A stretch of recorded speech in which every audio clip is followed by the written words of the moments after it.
Discussion चल रही थी कैपिटल प्रोजेक्ट अप्रेजल के ऊपर, और उसमें हमने कल एन्युटीज पे प्राइमरली बात की थी। एन्युटी से पहले भी कुछ डिस्कस हुआ था कल। आईआरआर के advantages and disadvantages, I believe IRR के एडवांटेजेस को हमने स्पेशल डिस्कस किए थे। मल्टीपल आईआरआर का सिनेरियो था, आईआरआर एनपीवी का कॉन्फ्लिक्ट क्यों आता है, कब आता है, इस पे बात हुई। और देन ज्यादा टाइम हमारा एन्युटीज पे गया था, नई लर्निंग के लिए आते हमारी ज्यादा डिस्कशन एन्युटीज पे रही थी। तो कोई सवाल कल के लेक्चर से, कोई प्रीवियस डिस्कशन से, कोई इशू? एन्युटी में हमने डिफरेंट टाइप्स ऑफ एन्युटी को डिस्काउंट करना सीखा था, नॉर्मल, डिलेड एंड एडवांस। और एन्युटी फैक्टर की डेफिनेशन आपको अगर जहन में है तो एन्युटी की डिस्काउंटिंग में you will never make a mistake कि भाई आपका एन्युटी क्या होता है, रेलेवेंट कैश फ्लोज के रेलेवेंट जो प्रेजेंट वैल्यू फैक्टर है उनका सम, वो आपका एन्युटी फैक्टर है। और cash flow into annuity factor, यहां से आप पीवी ले पाते हैं। अच्छा जी, हमारे पास नेक्स्ट जो स्पेशलाइज्ड कैश फ्लो है परपेचुटी, इससे भी आप लोग फेमिलियर हैं।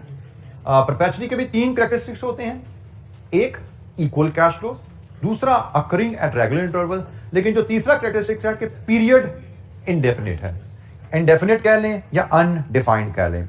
और अनडिफाइंड को भी अगर हम जरा एलेबोरेट कर लें तो अनडिफाइंड से मुराद क्या है कि भाई स्टार्ट सीरीज कब हो रही है ये तो पता है, लेकिन एंड हमें नहीं पता। जनरली इन्फिनिटी का साइन हम उसका लगा देते हैं, अननोन। ठीक है जी, अननोन है, या इसको फॉर एवर भी कह सकते हैं। हम जनरली इसको बेसिकली परपेचुटी का मतलब ही, perpetuity from the word perpetual, जिसका मतलब होता है हमेशा। तो हमें नॉर्मली ये कहां से हिंट मिलता है कि ये परपेचुटी है? हमें किसी प्रोजेक्ट के बारे में कहा जाएगा कि if you invest in this project you will receive 10,000 per annum from next year till foreseeable future. कब तक नहीं बताया, अगले साल शुरू हो जाएंगे 10,000 पर एनम आना, till foreseeable future, till many years, हमें पता नहीं है कब तक। तो हम ऐसे केस को अज्यूम करते हैं शायद ये as if it is going to be forever, हम इसको परपेचुटी लेते हैं। इफ पीरियड इज अनडिफाइंड उसका, तो हम उसको परपेचुटी लेते हैं। जस्ट लाइक एन्युटी, परपेचुटी की भी 3 टाइप्स है, नॉर्मल, डिलेड एंड एडवांस। वही डेफिनेशन है। Normal perpetuity, a series, a perpetuity series which starts after 1 year from now. Delayed perpetuity, a perpetuity series which will start beyond 1, 2, 3, 4, वहां से शुरू हो, उसको डिलेड कहते हैं। And advance perpetuity which starts immediately, ऐसी परपेचुटी जो इमीडिएटली आज से शुरू हो जाए उसको हम एडवांस परपेचुटी कहते हैं। अच्छा, ये परपेचुटी की डिस्काउंटिंग ये भी काफी आसान ही रहती है हमारे लिए। इसको अगर मैं थोड़ा सा आपको यहां पे अगर एलैबोरेट करूं, PV of perpetuity is annual cash flow multiplied with cumulative perpetuity. मैं जरा लंबा सा वर्ड लिख रहा हूं, सिर्फ आप बाद में इसको हम क्लोज कर लेंगे, शॉर्ट कर लेंगे। परपेचुटी डिस्काउंट फैक्टर, थोड़ा सा इसको मैंने ज्यादा एलैबोरेटिव वे में लिख दिया, लेकिन एक चीज क्लियर है कि जस्ट लाइक एन्युटी, परपेचुटी भी एक सीरीज है, और सीरीज की डिस्काउंटिंग के लिए हमें क्यूमुलेटिव फैक्टर चाहिए होता है। जैसे हमने सीरीज में से एक कैश फ्लो पिक किया था ना, एन्युटी में सीरीज में से एक कैश फ्लो निकाला था और क्यूमुलेटिव तमाम फैक्टर का सम से मल्टीप्लाई कर दिया था। यही काम यहां पे होने वाला है कि सीरीज में से एक कैश फ्लो निकालेंगे और क्यूमुलेटिव फैक्टर से मल्टीप्लाई करेंगे। अब परपेचुटी में क्यूमुलेटिव फैक्टर क्या होता है ये आपको पता होगा कि 1/r आपका क्यूमुलेटिव फैक्टर है नॉर्मल परपेचुटी का। You should recall it from your earlier discussion. Normal perpetuity मतलब 1 से परपेचुटी इंफिनिटी, 1 से परपेचुटी तक जो कैश फ्लोज होते हैं उनका क्यूमुलेटिव फैक्टर 1/r के फॉर्मूले से निकलता है। अगर आपको सिर्फ इस फैक्टर की समझ है, ये बात याद है, तो आप नॉर्मल, डिलेड, एडवांस हर परपेचुटी से डील कर लेंगे। ठीक है जी, annual cash flow into cumulative perpetuity discount factor, and cumulative perpetuity discount factor में एक इंफॉर्मेशन 1/r। 1/r क्या है? ये क्यूमुलेटिव फैक्टर होता है नॉर्मल परपेचुटी के लिए। अब हम एक सीधी एक एग्जांपल देखते हैं जिसमें हम नॉर्मल, डिलेड, एडवांस तीनों को डील करने जा रहे हैं। और ये एग्जांपल हमारे पास है जी, इलस्ट्रेशन नंबर 20 हमने कल की थी, तो इलस्ट्रेशन नंबर 21, इलस्ट्रेशन 21 है। तो let's have a look at illustration 21। Illustration 21 बिल्कुल वही इलस्ट्रेशन जो हमने कल 18-19 में देखा था, वही डाटा है। पीवी ऑफ 1000 पर एनम जो कि परपेचुटी है, PV of perpetuity of 1000 per annum starting 1 year from now, मतलब normal, starting in 4 years time, delayed starting immediately, advance. तो बेसिकली इन 4 परपेचुइटीज को अगर मैं एक स्ट्रक्चर में अगर डालूं तो मुझे case number 1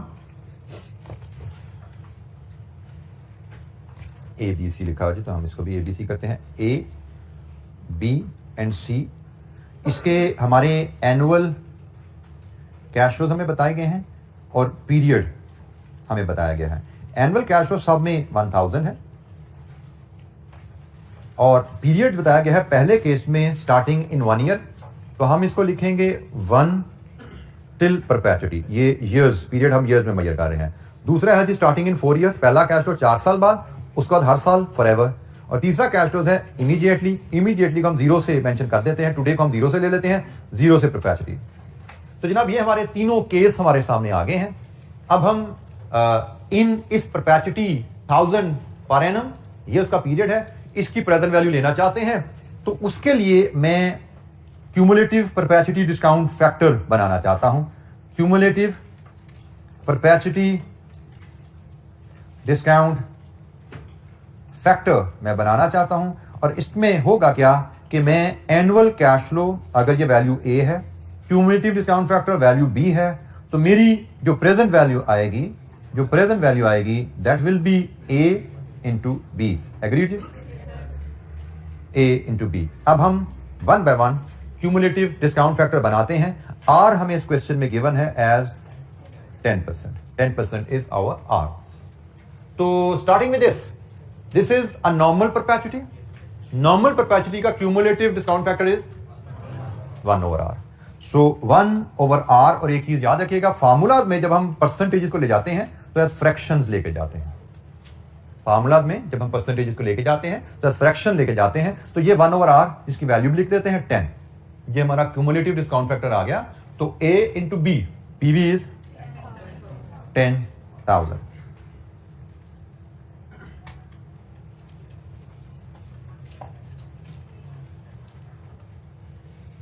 this was a very simple case. हमारी नॉर्मल परपेचुइटी है, तो नॉर्मल परपेचुइटी का क्यूमुलेटिव डिस्काउंट फैक्टर 1/R से आ जाता है।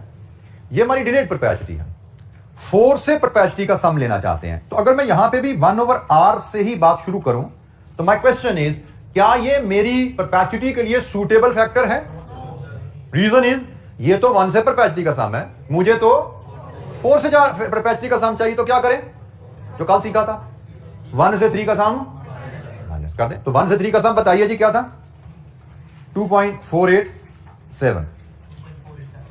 तो क्या फैक्टर बन जाता है हमारा जी? 10 माइनस 2.487, इट इज 7.513। तो ये बना जी 7513। कॉन्सेप्ट अगेन वही है, 1/R 1 से परपेचुइटी है, हमें 4 से परपेचुइटी चाहिए। जो इररिलेवेंट पीरियड है वो माइनस कर दो, 1 से 3 का सम माइनस कर दो। मैं फिर बता दूं, डिलेड को हैंडल करते हुए कॉमन मिस्टेक बच्चे करते हैं, 3 की जगह 4 का फैक्टर माइनस करना चाहते हैं। तो भाई 4 का फैक्टर माइनस कर दिया तो 4 पे तो आपका कैश फ्लो आ रहा है।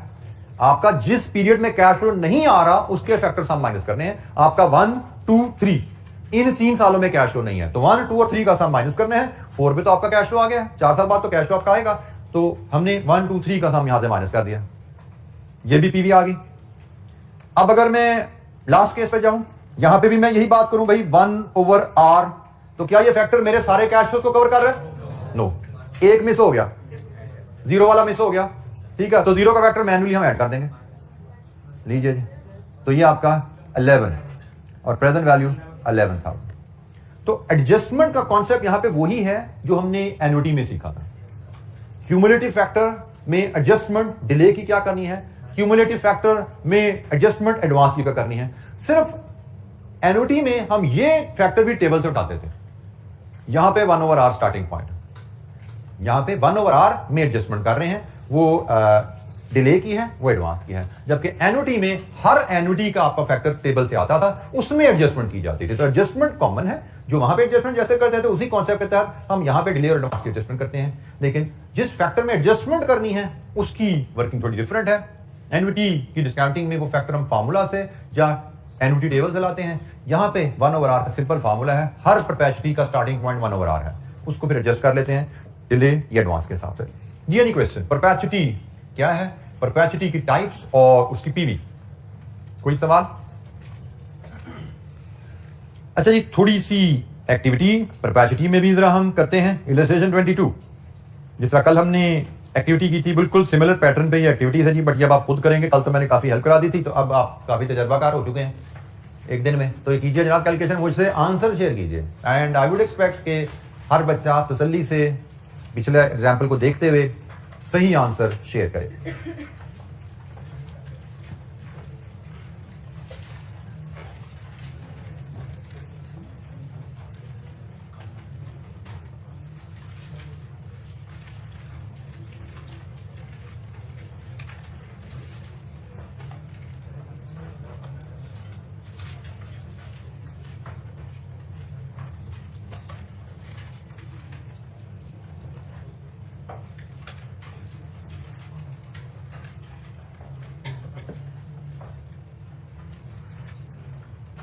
जैसे जैसे वैल्यूज कैलकुलेट करते जाएं, मुझसे आंसर शेयर करते जाएं, और अगर कोई डिसएग्रीमेंट हो तो बताते जाएं। पहला जी 151 122, ठीक हो गया जी। कोई डिसएग्रीमेंट हो तो बताते जाएगा साथ साथ।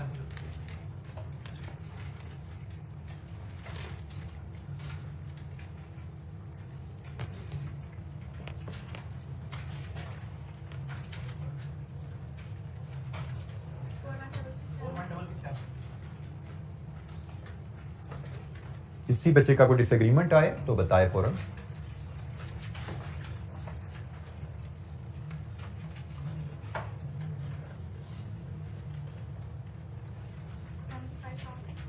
$75,000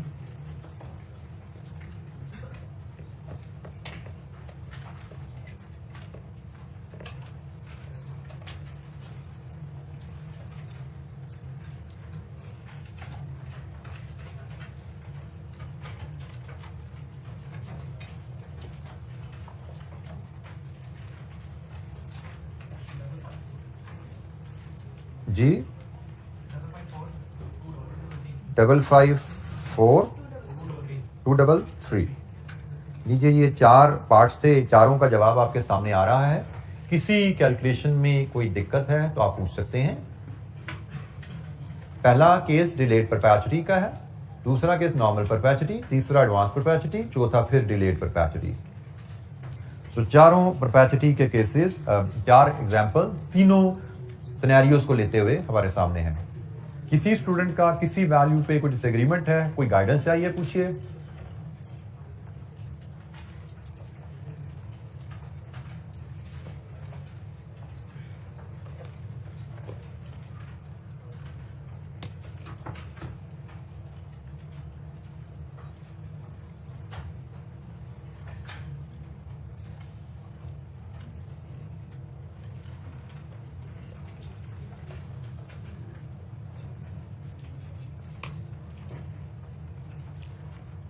अच्छा जी, अब हम एन्युटी परपेचुटी के कॉन्सेप्ट से फेमिलियर हो चुके हैं।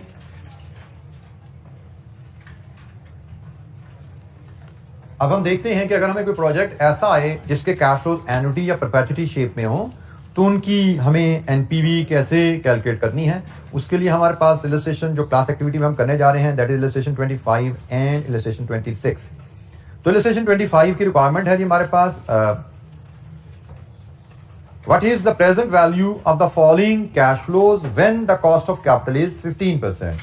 इन कैश फ्लोज की प्रेजेंट वैल्यू बताइए when the cost of capital is 15%। तो कैश फ्लोज क्या है जी, ये हमारे पास कैश फ्लोज हैं। 0 में 150,000 की इन्वेस्टमेंट है, आउटफ्लो है।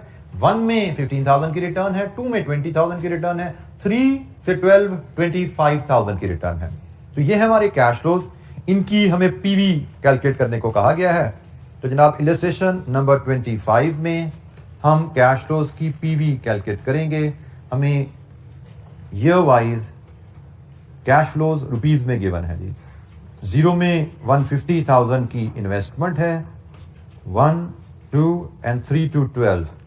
1 में 15,000 इनफ्लो है, 2 में 20,000 का इनफ्लो है, 3 में 25,000, 3 to 12 25,000 है, और डिस्काउंट फैक्टर हमारा है जी 15%। लीजिए जी, डिस्काउंट फैक्टर हम लाएंगे और फिर प्रेजेंट वैल्यू कैलकुलेट करेंगे और present value of cash flows हम एक स्टेप आगे जाते हैं, हम इसकी नेट प्रेजेंट वैल्यू भी कैलकुलेट कर लेंगे जो कि सिंपली इस कॉलम का सम है। तो 1 बाय 1, 0 का डिस्काउंट फैक्टर, 0 के कैश फ्लो का डिस्काउंट फैक्टर 1। अब जरा समझिएगा, 1 पे सिंगल कैश फ्लो है। सिंगल कैश फ्लो के लिए हम प्रेजेंट वैल्यू टेबल पे जाते हैं जो कि हमारा सेकंड लास्ट पेज पे आ रहा है। तो सिंगल कैश फ्लो के लिए 15% 1 ईयर 0.87, 2 पे भी सिंगल कैश फ्लो है 15% 2 ईयर 0.756। अब 3 to 12 में सीरीज आ गई तो टेबल बदल गया। अब हम क्यूमुलेटिव टेबल पे चले जाएंगे और क्यूमुलेटिव टेबल पे हम जाते हैं तो वहां हमने क्या सीखा है कि भाई हमें 3 से 12 का सम चाहिए। तो अगर हम 15% 12 ईयर्स पे जाते हैं, अगर हम 15% 12 ईयर्स पे जाते हैं तो इट इज 5.421। ये 1 से 12 का सम है। तो हमने क्या माइनस कर रहा है इस पे से 1 and 2 माइनस कर दीजिए विच इज 1. जी ये हमारे पास 1 2 3 4 फैक्टर आ गए। हर कैश फ्लो को उसके रेलेवेंट फैक्टर से मल्टीप्लाई कीजिए और बताइए प्रेजेंट वैल्यू एक हर कैश फ्लो की क्या आ रही है। जैसे ये 150,000 है, 13050 है, 94875 है जी, 120 और सम कीजिए नेट प्रेजेंट वैल्यू क्या बनती है।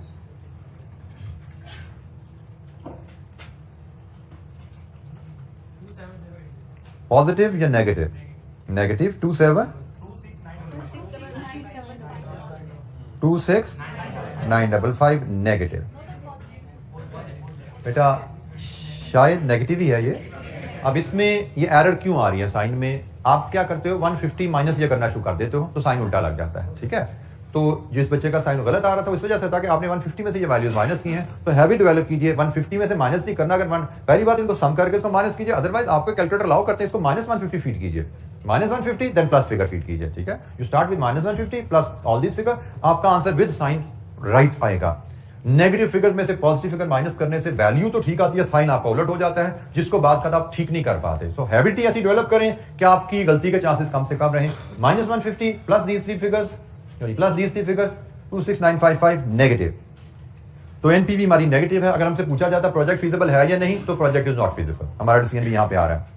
तो ये हमने एक एनुटीज को लेके एक प्रोजेक्ट की एनपीवी कैलकुलेट करना सीखी। तो बजाय इसके कि वैसे तो हम ये 3 से लेके 12 तक 10 कैश फ्लोज बनते हैं, हम ये 10 की लिस्ट बनाते हैं, हर एक को अलग-अलग डिस्काउंट करते हैं, फिर भी हम काम कर सकते थे, but that would have been inefficient. हमने इसीलिए एनुटी सीखी है कि हम एफिशिएंसी से काम कर सकें। तो हमने ये एफिशिएंसी से क्विकली कैलकुलेट कर लिया एनपीवी। इलस्ट्रेशन 26 एक और इलस्ट्रेशन है, ये भी एनपीवी कैलकुलेशन है with annuity and perpetuity. Now company has a cost of capital of 10%. Calculate NPV of an investment project with the following estimated cash flows. Year wise 0, 1, 2, 3 to 8, 9 to infinity, ये जी हमारे पास cash flows है। हमें in cash flows की NPV calculate करने को कहा गया है with cost of capital of 10%। तो जनाब ये डेटा हम फीड करते हैं टेबल में और फिर इनकी वैल्यू कैलकुलेट करते हैं। Illustration 26 year wise cash flows rupees में 0, 1, 2, 3 to 8 and 9 to infinity। और कैश फ्लोज हैं negative 220,000, 40,000, 50,000, 45,000 and 7,500।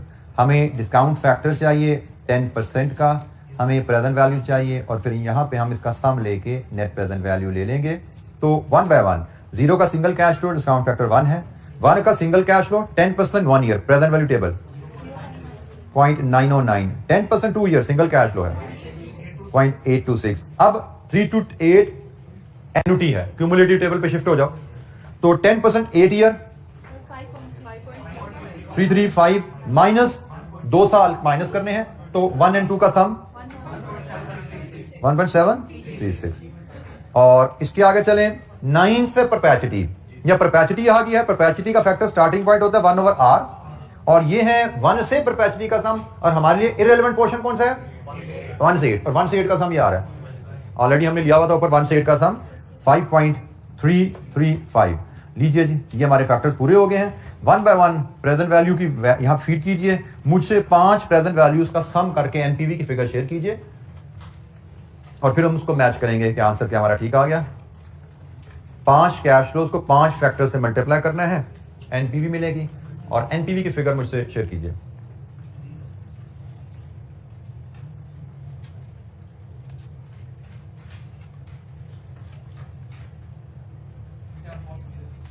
NPV is positive, negative, positive 27, 460, 463, 27463, 03।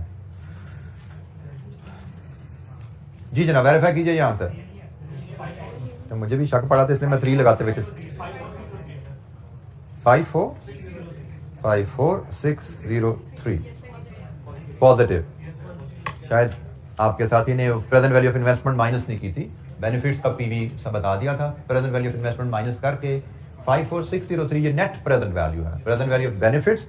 And PV का मतलब क्या है? पीवी ऑफ बेनिफिट्स, ये पीवी ऑफ बेनिफिट्स है हमारे, और यहां पे ये पीवी ऑफ इन्वेस्टमेंट है, और एनपीवी क्या होती है? PV of benefit minus PV of investment. जी जनाब, एनी क्वेश्चन, कोई सवाल? हमने एनपीवी आईआरआर दोनों चीजें सीखी हुई हैं, और आज हम एनपीवी की कैलकुलेशन को थोड़ा रिवाइज कर रहे थे with the use of annuity and perpetuity. अच्छा, लेट्स अज्यूम इस सवाल में छोटी सी एक्टिविटी मजीद करते हैं। इस सवाल की रिक्वायरमेंट थी कैलकुलेट एनपीवी, हमने कैलकुलेट एनपीवी कर दी, पॉजिटिव आई, प्रोजेक्ट फिजिबल हो गया। अगर हम इस एनपीवी को देख के प्रोजेक्ट की रेट ऑफ रिटर्न के बारे में कमेंट करना चाहें, प्रोजेक्ट का रेट ऑफ रिटर्न के बारे में कमेंट करना चाहें, तो what comment you can make by looking at this NPV? Rate of return is greater than 10%, बिल्कुल ठीक हो गया। प्रोजेक्ट का rate of return is greater than 10%, project is feasible, हमने यहां पे देख लिया। इन्वेस्टर 10% एनपीवी रिटर्न मांगता है, 10% पे एनपीवी पॉजिटिव है, इसका मतलब project rate of return is greater than 10%, project is feasible. अब इसी सवाल में एग्जामिनर आपसे यह भी मांग सकता था कि प्रोजेक्ट का रेट ऑफ रिटर्न भी बताएं, आईआरआर भी बताएं। तो ऐसा क्वेश्चन अगर आपको आए जिसमें आपसे एनपीवी भी कैलकुलेट करवाई जाए और आईआरआर भी मांगा जाए, तो एक एनपीवी कैलकुलेशन करते हुए एक रेट पे ऑलरेडी पीवी आपके पास आ चुकी है, तो फिर अब आपको आईआरआर के लिए 2 रेट नहीं चाहिए, कोई वो रेट पकड़ेंगे। बट हमें यहां से पता लग रहा है ना कि हमारा रेट ऑफ रिटर्न 10 से ज्यादा है, तो 10 से ऊपर कोई भी रेट पकड़ लो। 20%, मुझे जरा 20% का रेट लीजिए, उसकी एनपीवी बताइए और फिर आईआरआर निकाल के दीजिए। अगर हमसे दोबारा एक बार सुन लीजिए, अगर हमसे सिर्फ आईआरआर कहा जाएगा तो हम एक रेट कॉस्ट ऑफ कैपिटल से नीचे, एक रेट कॉस्ट ऑफ कैपिटल से ऊपर लेकर चल पड़ते हैं। लेकिन हमसे अगर एनपीवी करवा ली जाए तो एनपीवी के लिए तो हमने ऑलरेडी कॉस्ट ऑफ कैपिटल पर डिस्काउंट कर दिया है, तो फिर हमें दोबारा 2 रेट ही लेने, हम कोई सा एक और रेट लेके इंटरपोलेशन परफॉर्म कर देते हैं, फुल मार्क्स मिलेंगे। तो अब जनाब आपको एक एडिशनल एक्टिविटी दी गई है कि यहां पे एनपीवी आपने 10% पे तो निकाल ली है, अब एनपीवी एट 20% सेम प्रोजेक्ट की दोबारा कैलकुलेट कीजिए, वो वैल्यू मुझसे शेयर करें, और उसके बाद आईआरआर डिटरमिन करके वो भी मुझसे शेयर करें। तो आपको इन्हीं कैश फ्लोज को 20% के फैक्टर बना के डिस्काउंट करके 20% में एनपीवी लानी है, और फिर आईआरआर बतानी है मुझे।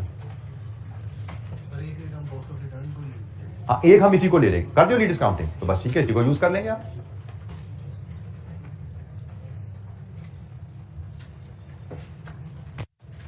क्योंकि आईआरआर की कैलकुलेशन के लिए तो एनी 2 रेट चाहिए, वो तो एक गाइडलाइन है कि भाई एक रेट कॉस्ट ऑफ कैपिटल से नीचे ले लो, एक ऊपर ले लो, अदरवाइज हमें तो एनी 2 रेट चाहिए। तो इस केस में एक रेट पे पीवी हमारे पास जब एनपीवी अवेलेबल है, तो why to repeat the activity, use it.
Negative कितनी थी 12220 नेगेटिव जी ये वेरीफाई कीजिए नेगेटिव 1222310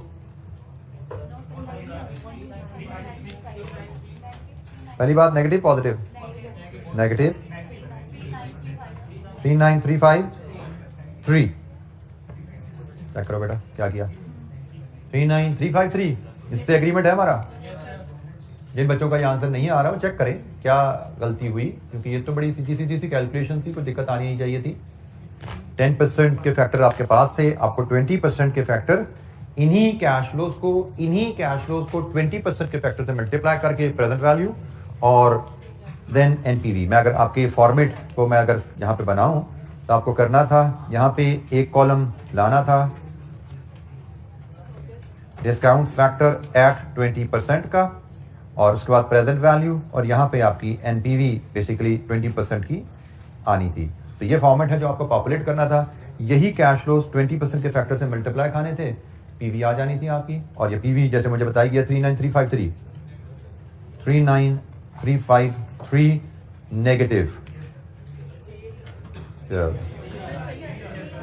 बेटा अगर क्विकली हम फैक्टर लिख लें कोई दिक्कत अगर आ रही है मुझे लगा गड़बड़ हो रही है बच्चों से कुछ ना कुछ 0 1 20% 1 year 0.833 0.694 एन्युटी टेबल पे जाएंगे 8 पे जाएंगे 20% 8 ईयर 3.837 माइनस 20% 2 ईयर 528 और यहां पे 1/r माइनस 3.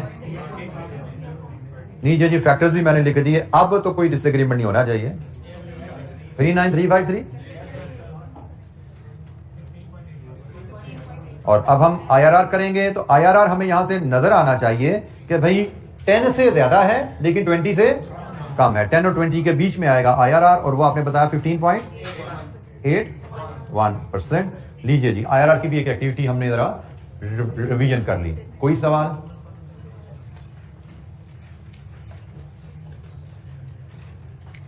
और हम ये बात कर चुके हैं कि एक प्रोजेक्ट अगर एनपीवी के तहत फीजेबल है तो IRR के तहत भी वो फीजेबल ही आएगा कभी फिजिबिलिटी में इनमें कॉन्फ्लिक्ट नहीं आता दोनों मेथड्स फिजिबिलिटी के बारे में यकजुबान होते हैं हाँ इशू आ सकता है हमेशा नहीं आएगा इशू आ सकता है when you are dealing with mutually exclusive projects and you are comparing the project कि भाई कौन सा प्रोजेक्ट बेहतर है तो बेहतर के ऊपर एनपीवी और IRR में कॉन्फ्लिक्ट आ सकता है हम ये नहीं कहते कि कंपैरिजन में हमेशा कॉन्फ्लिक्ट आएगा वहां पे भी कॉन्फ्लिक्ट आ सकता है कभी आएगा कभी वहां पे भी नहीं आएगा ठीक है कब आएगा कब नहीं आएगा इसकी डिस्कशन हमारे स्कोप में फिलहाल नहीं है सीफैप में जाएंगे तो वहां पे हम बात कर लेंगे वहां पे हम इसको भी बात करेंगे कि कब कॉन्फ्लिक्ट आता है क्यों आता है और कब नहीं आता क्या वजह है कॉन्फ्लिक्ट ना आने की उस पर बात करेंगे लेकिन फिलहाल हमारे स्कोप में वो बात नहीं है जी एनी क्वेश्चन कोई सवाल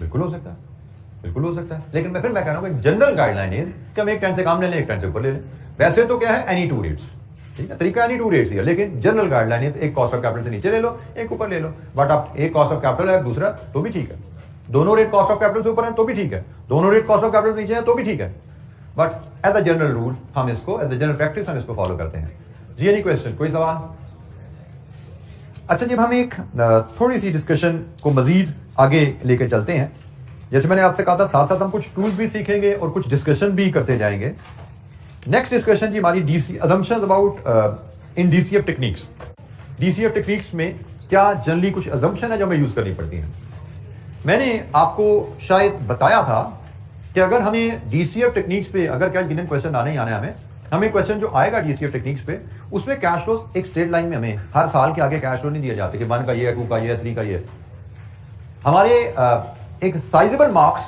हमें दिए जाते हैं कैश प्रोजेक्ट की एक स्टोरी लिखी जाती है कि हम प्रोजेक्ट शुरू करेंगे लैंड बिल्डिंग प्लांट खरीदेंगे फिर हम इतने यूनिट्स बना के बेचेंगे पहले साल में ये उनकी प्राइस होगी फिर दूसरे साल में इतने यूनिट बेचेंगे ये उनकी प्राइस होगी ये उनकी कॉस्ट होगी इतना मटेरियल इतना लेबर तो पूरा डाटा फैला होता है मतलब एक पेज 3/4 ऑफ पेज पे डाटा स्प्रेड हुआ होता है हमारा सबसे अहम काम जो होता है उस कहानी को पढ़ के कैश फ्लोज को एनुअल इंटरवल्स पे प्लेस करना 0 आज क्या जेब से जाएगा आएगा 1 2 3 एनुअल इंटरवल पे कैश को प्लेस करना, ताकि हम डिस्काउंटिंग करके एनपीवी या आईआरआर का टूल अप्लाई कर सकें। तो डिस्काउंटिंग का कोई भी टूल लगाना है, एनपीवी आईआरआर, आपको कैश फ्लोज को एनुअल इंटरवल पे प्लेस करना पड़ता है। और ये कुछ अजम्पशन है about timing of the cash flows कि आप कैश फ्लोज को किस तरह एनुअल इंटरवल्स पे प्लेस करते हैं। तो अजम्पशन नंबर 1, इनिशियल इन्वेस्टमेंट को हम हमेशा 0 पे प्लेस करेंगे। हमें बताया जाएगा कि आपने ये प्रोजेक्ट शुरू करना है तो उसके लिए इतनी कैपिटल इन्वेस्टमेंट रिक्वायर्ड है। आप अज्यूम करते हो कैपिटल इन्वेस्टमेंट आज ही होगी, 0 में होगी, मतलब उसको डिस्काउंट नहीं करेंगे हम, उसका डिस्काउंट फैक्टर 1 लगाएंगे। Unless told otherwise we may have a question जिसमें एग्जामिनर कह दे कि भाई जिस प्रोजेक्ट की फिजिबिलिटी करने की बात की जा रही है, जिसका प्लांट 10 मिलियन का आएगा, लेकिन ये प्लांट हम 1 साल बाद लेंगे। अगर तो क्वेश्चन लिख दिया ना कि प्लांट हम 1 साल बाद देंगे, तो फिर उसको 1 के सामने दिखाओगे आप इन्वेस्टमेंट को भी। लेकिन अगर क्वेश्चन ने कहा हम एक प्लांट में इन्वेस्टमेंट करने को वैल्यूएट करना चाहते हैं जो 10 मिलियन का आता है, तो आप अज्यूम करो कि आज 0 में इन्वेस्टमेंट है। वो कहते नहीं हम एक प्लांट में इन्वेस्टमेंट को वैल्यूएट करना चाहते हैं 1 साल बाद, 1 साल बाद प्लांट लगाएं या ना लगाएं, तो फिर आप इन्वेस्टमेंट को 0 में नहीं 1 के सामने आउटफ्लो शो करेंगे। ठीक है, so basic assumption is investment आप 0 में इमीडिएट आज लेते हो और उसको डिस्काउंट नहीं करते अनलेस टोल्ड अदरवाइज। दूसरी बात, इन्वेस्टमेंट आपने जब 0 में ले ली तो हमारी असम्पशन रहेगी कि आज हमने इन्वेस्टमेंट कर दी है तो कल से मशीन का पहिया चलना शुरू हो गया। This is the normal assumption, again unless told otherwise. हमारी असम्पशन होगी आज जब हमने मशीन लगा ली है तो कल से हमारी प्रोडक्शन शुरू होगी है। आज 1 जनवरी को मशीन लगी है तो कल 2 जनवरी से प्रोडक्शन शुरू है। प्रोडक्शन शुरू है तो कॉस्ट भी लगनी शुरू होगी, मटेरियल लेबर इनकम होना शुरू हो गया और सेल रेवेन्यू रियलाइज होना शुरू हो गया। तो कल से हमारा रेवेन्यू और कॉस्ट अराइज होना शुरू हो गया है। इसकी अंडरस्टैंडिंग के लिए मैं आपको एक चीज बना देता हूं, ड्रॉ करता हूं यहां पे। इसको हम कहेंगे timeline. 0 stands for today and this is if 1 year, इसका मतलब है 1 ईयर फ्रॉम टुडे। और अगर ये 2 ईयर यहां पे हम लेते हैं तो this is 2 years from today, आज से 2 साल बाद है। और इसी एनालिसिस में ये जो गैप है 0 और 1 के दरमियान, this is your first year, ये पहला साल है। आज आपने मशीन ली 1 जनवरी, कल 2 जनवरी से प्रोडक्शन शुरू होगी और पूरा साल प्लांट चलता रहा, प्रोडक्शन कॉस्ट इनकर होती रही और सेल्स होती रही। तो बेसिकली आप आज जब प्लांट लोगे, हमारी असम्पशन रहेगी अगले दिन से ही आपकी प्रोडक्शन और सेल शुरू हो चुकी हैं और पूरे साल में जो प्रोडक्शन और सेल की, उसके बारे में assumption number 3, during the year cash flow will be assumed as year end cash flow. आपकी असम्पशन है कि ड्यूरिंग द फर्स्ट ईयर आपने जो कैश इनफ्लो जो आउटफ्लो लोगे, आप उनको इकट्ठा करके 1 के सामने पेश करोगे, क्योंकि हमने कहा हमें कैश फ्लो को एनुअल इंटरवल पे रेंज करना है। Practically cash flows annual interval पे राइज नहीं होते, साल बाद इकट्ठे रेवेन्यू नहीं आ जाता, साल बाद इकट्ठी कॉस्ट नहीं पे करते हम तो पूरे साल में जैसे ही प्लांट लगा चलना शुरू हुआ, हर रोज जेब से कुछ पैसे जा रहे हैं, जेब में कुछ पैसे आ रहे हैं। हमने रेवेन्यू माइनस कॉस्ट पूरे साल का इकट्ठा करना है जी। टोटल नेट कैश इनफ्लो या आउटफ्लो हमारे साल का क्या है, पहले साल का। तो पहले साल का जो कैश इनफ्लो या आउटफ्लो होगा उसको हम 1 के सामने रख देंगे। इसी तरह दूसरे साल के दौरान, ये सेकंड ईयर है, यहां से लेके यहां तक का जो वक्र है ये सेकंड ईयर है। सेकंड ईयर के दौरान जो कैश इनफ्लो आउटफ्लो आएगा उसको सब नेट करके इकट्ठा करेंगे और 2 के सामने रख देंगे।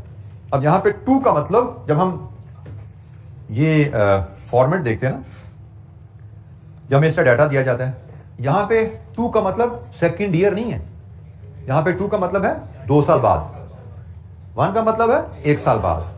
ठीक है, ये this is not second year, this is not first year, this is 1 year from today, this is 2 year from today.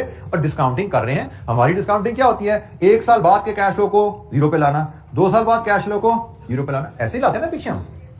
तो हम 2 साल बाद जो कैश फ्लो आ रहा है उसको 0 पे ला रहे हैं। दूसरे साल में जो कैश फ्लो आ रहा है उसको 0 पे लाना पॉसिबल नहीं हमारे लिए। दूसरे साल में तो 365 दिन है, हर दिन के कैश फ्लो को, एक कैश फ्लो को 366 दिन पीछे लाओ, दूसरे को 367 दिन पीछे लाओ, तीसरे को 368 दिन पीछे लाओ, तो हम तो ऐसा नहीं कर सकते। तो आसानी रखी जाती है कि भाई प्रैक्टिकली ये पॉसिबल नहीं है कि डेली केसेस पे कैश फ्लोज आप एस्टिमेट करो और डेली कैश फ्लोज को डिस्काउंट कर रहे हो। इसलिए आसानी क्या रखी गई है कि पूरे 1 साल के दौरान जितने कैश फ्लोज इनको इकट्ठा करो, अज्यूम करो साल के एंड पे आए।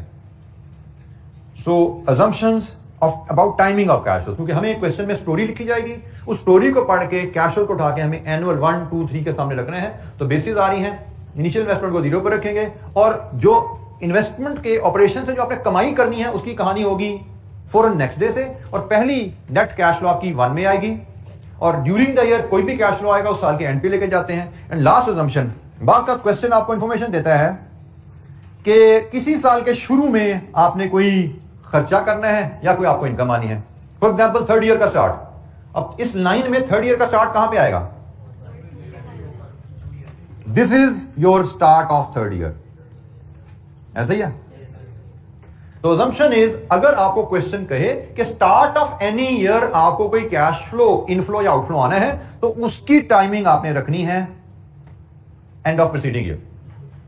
3rd ईयर के स्टार्ट का मतलब उसको 2 के सामने रख दो, क्योंकि हमने एनुअल इंटरवल पे रखना है ना। ड्यूरिंग द ईयर कुछ है तो उसको सबका सम करो, उस साल के एंड पे ले जाओ। स्टार्ट ऑफ एनी ईयर है तो उस वैल्यू को प्रीसीडिंग ईयर के एंड पे शो करो। तो ये कुछ अजम्पशंस हैं जो कि हम क्वेश्चन पढ़ते हुए जो डाटा वहां पे देखते हैं, उस डाटा को स्टेटमेंट्स के मुताबिक एनुअल इंटरवल पे 0, 1, 2, 3, 4 पे रखते हैं, ताकि हम फिर डिस्काउंटिंग करके एनपीवी आईआरआर बाहर कर सकें। जी जनाब, कोई सवाल? जी बेटा।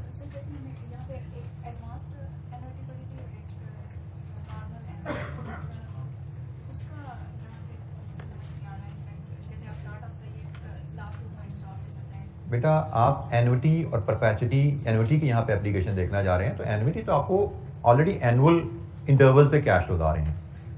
उसमें तो एन्युटी की डेफिनेशन ही ये थी कि cash flows which arrive at annual intervals.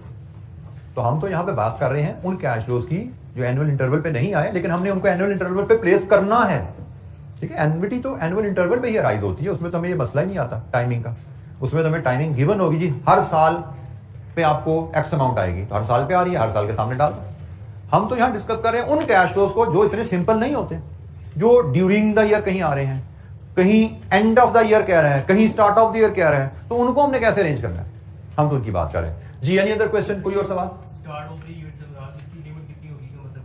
बेटा एग्जामिनर जनरली आपको तारीखों में, हफ्तों में, स्टार्ट का मतलब कोई तारीखों महीनों में बात नहीं करेगा कि जनवरी में पैसे आए या फरवरी में आए, वो इसी तरह start of the year, during the year, इसी तरह बात करेगा। ठीक है, तो अगर वो स्टार्ट में दिनों महीनों में बात नहीं करेगा, जी कितने महीनों तो हमने उसको स्टार्ट में लेना है और कितने महीने तो हमने उसको एंड पे ले जाना है। ठीक है, तो ऐसी कोई बात एग्जामिनर को मैंने कभी देखी नहीं किसी पेपर में। जनरली वो स्टार्ट का वर्ड यूज करता है, at the beginning of the year, at the start of the year, तो उससे हम उसी से ही हिंट लेके इसको पिछले साल के एंड पे प्लेस करते हैं।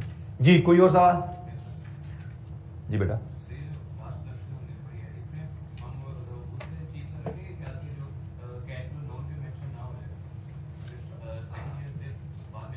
बेटा इसमें आपने सवाल पूछा कि नॉन कन्वेंशनल, कन्वेंशनल, तो नहीं, ऐसी कोई बात नहीं है। हमने तो पहला काम, हमारे जो कैश फ्लोज होते हैं नजराज को अगर आप देखिए, तो हम ईयर वाइज प्रोजेक्ट को से 0, 1, 2, 3, 4 हम डिफरेंट हेड्स के कैश फ्लो देख लेते हैं। फॉर एग्जांपल हमारी इन्वेस्टमेंट हो रही है, हमने उसको डालना है इससे 0 में, फिर हमने देखना है हमारी सेल्स हो रही हैं, उसको हमने देखना है 1 में कितनी है, 2 में कितनी है, 3 में कितनी है, 4 में कितनी है। फिर हमारी नेक्स्ट आइटम से मटेरियल कॉस्ट है, फिर हमारी लेबर कॉस्ट है। तो हर आइटम की हमने वैल्यू कैलकुलेट करके उसको एनुअल इंटरवल पे प्लेस कर देनी है, और एंड पे हम सम कर लेते हैं हमारे नेट कैश फ्लोज कितने हैं। तो इन सब का हम जब सम करेंगे यहां पे, तो बेसिकली जो आप कन्वेंशनल नॉन कन्वेंशनल की बात कर रहे हैं वो तो इधर पता लगता है। अजम्पशन तो बेटा हर अलहदा आइटम को यहां पे प्लेस करने के लिए, क्योंकि रेवेन्यू को 1 के सामने क्या आना है, 2 के सामने क्या आना है, 3 के सामने क्या आना है, मटेरियल कॉस्ट 1 के सामने क्या है, 2 के सामने क्या है, 3 के सामने क्या है, लेबर कॉस्ट 1 के सामने क्या है, 2 के सामने क्या है, 3 के सामने क्या है, रिपेयर एंड मेंटेनेंस कॉस्ट है, जो भी खर्चा है, हर इंडिविजुअल आइटम को किस ईयर के सामने रखना है, अजम्पशन वहां पे अप्लाई हो रही है। ठीक है, जब ये सारे कैश फ्लोज एनुअल इंटरवल पे प्लेस हो गए हैं, फिर इन सबको एक्यूमुलेट कर लिया जाता है, इन सबको इकट्ठा कर लिया जाता है कि टोटल प्रोजेक्ट के कैश फ्लोज क्या बनते हैं, और फिर इन पे आप एनपीवी या आईआरआर अप्लाई करते हो। तो हमारे मेजर मार्क्स जो एग्जाम में होते हैं, अगर 15 नंबर का सवाल है तो 15 में से कम 12, 11 के करीब नंबर आपके कैश फ्लोज को यहां तक लाने के होते हैं। फिर इससे आगे एनपीवी लगाओ, 2 नंबर फिजिबल है या नहीं है, 1 नंबर, 3 नंबर, मैक्सिमम 3 नंबर होंगे। इसके आगे आईआरआर कैलकुलेट करो, मैक्सिमम 4 नंबर होंगे। मेजर मार्क्स आपके होते हैं कहानी पढ़ के इन डिफरेंट हेड्स के कैश फ्लोज को मेजर करना, इन कैश फ्लोज को एनुअल इंटरवल पे प्लेस करके टोटल प्रोजेक्ट कैश फ्लोज बनाना। तो अब से ऑनवर्ड हमारी मेजर डिस्कशन इसी बात पे होने वाली है। जैसे आज हमने बात शुरू कर दी, टाइमिंग पे बात की, आगे अब हम डिफरेंट एडजस्टमेंट देखेंगे, सिनेरियोज में क्या क्या इश्यूज होते हैं जिनको हमें कैश फ्लोज की वैल्यूज कैलकुलेट करने में कंसीडर करना है। यहां पे हमने कैश फ्लो की टाइमिंग की बात कर ली, आगे कैश फ्लो की वैल्यूज कैसे कैलकुलेट करनी है, उनमें क्या क्या इश्यूज हैं जो हमें कंसीडर करने चाहिए। तो अगले 3-4 लेक्चर हमारी इस पे बात होगी। May be with in next 3 to 4 lectures हमारा ये टॉपिक कंक्लूड होगा और हम फिर पास पेपर प्रैक्टिस पे मूव करेंगे। ठीक है, सो नेक्स्ट 3 to 4 लेक्चर में टॉपिक हमारा कंक्लूड होके हम पास पेपर प्रैक्टिस पे मूव कर रहे होंगे। आज के इतना ही जी, थैंक यू वेरी मच, अस्सलाम वालेकुम।